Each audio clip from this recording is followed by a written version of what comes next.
अब बिना गुरु के मार्गदर्शन के भक्ति अपूर्ण मानी जाती है, पूर्ण नहीं होती। और जब भक्ति पूर्ण हो जाती है तो भक्त भी भगवान के लेवल में आ जाता है। काकभुसुंडी ने गरुड़ से कहा है कि भक्त जो है भगवान से बड़ा होता है। ऐसा मानस में लिखा गया है कि भक्ति जब पूर्ण होती है तो भगवान के लेवल में आ जाता है। बड़ा तो नहीं होता लेकिन उनके समकक्ष हो जाता है। जिस प्रकार से साधुओं में संत को भगवान माना जाता है, सन्यासी को भगवान कहा जाता है, तो भगवान तो नहीं होता है लेकिन कर्म उसका इतना महान हो जाता है कि इच्छा से निवृत्त हो जाता है। क्योंकि साधु और सन्यासी में यही तो अंतर है। तो अगर संत जो है भगवान के दृष्टि में, भगवान के लेवल में आता है तो उसके भी कुछ नियम ऐसे हैं, जब नियम का वो पालन करता है और आहार व्यवहार पहनावा में जब आचरणबद्ध होकर के करता है तो भगवान के समकक्ष उनके लेवल में आ जाता है। लेकिन नारायण की भक्ति जो है ये पूर्ण ब्रह्म के रूप में है।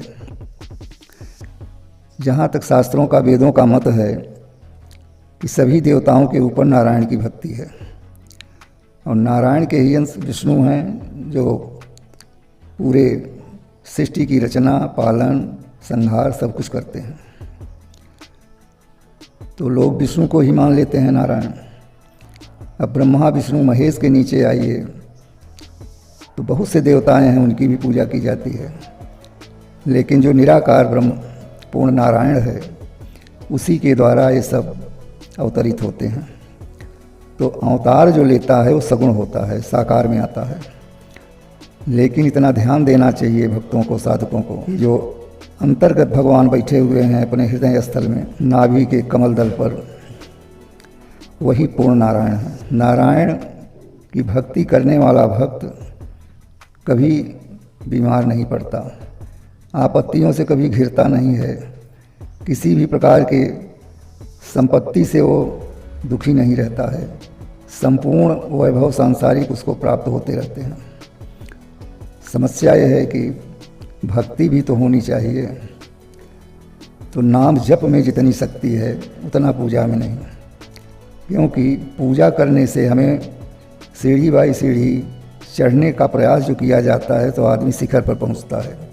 उसी प्रकार से हमें तीर्थाटन करने से, पूजा करने से, दीप जलाने से, नैवेद्य जलाने से, पुष्प चढ़ाने से, वस्त्र चढ़ाने से, दक्षिणा चढ़ाने से, ये सब देवताओं की जो पूजाएं की जाती हैं फल तो देते हैं ये, लेकिन कब फल देंगे इसका कोई निर्णय नहीं है।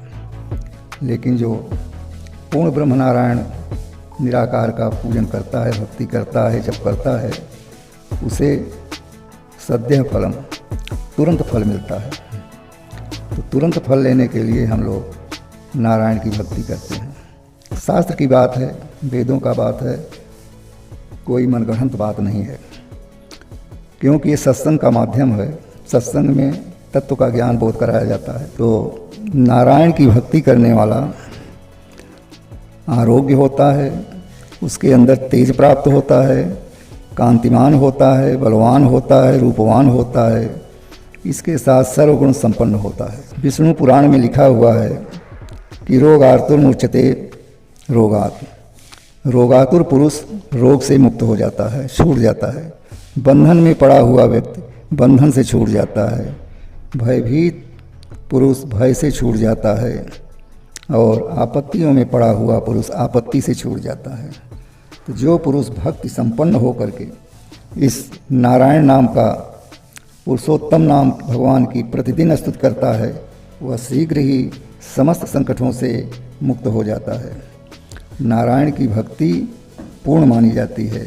जो मनुष्य नारायण के आश्रित, उनके परायण होकर के जब तब करता है, वह समस्त पापों से छूट करके विशुद्ध अंतःकरण वाला हो जाता है और सनातन परब्रह्म को प्राप्त करता है। नारायण के भक्तों का कभी अशुभ नहीं होता है, उनके जन्म मृत्यु जरा व्याधि का भी भय नहीं रहता है। इसलिए हमें और भक्तों साधकों को चाहिए कि नारायण की भक्ति किया करें। जो पुरुष श्रद्धापूर्वक भक्ति भाव से इस नारायण का पाठ करता है, सूक्त का पाठ करता है, कवच का पाठ करता है, वह आत्म सुख, क्षमा, लक्ष्मी, धैर्य, स्मृति, कीर्तिवान कीर्ति को प्राप्त करता है। इसलिए नारायण की भक्ति इस सनातन मंत्र है। वेद पुराण भी कहते हैं कि पूर्ण ब्रह्म को प्राप्त करना है तो नारायण का जाप करिए।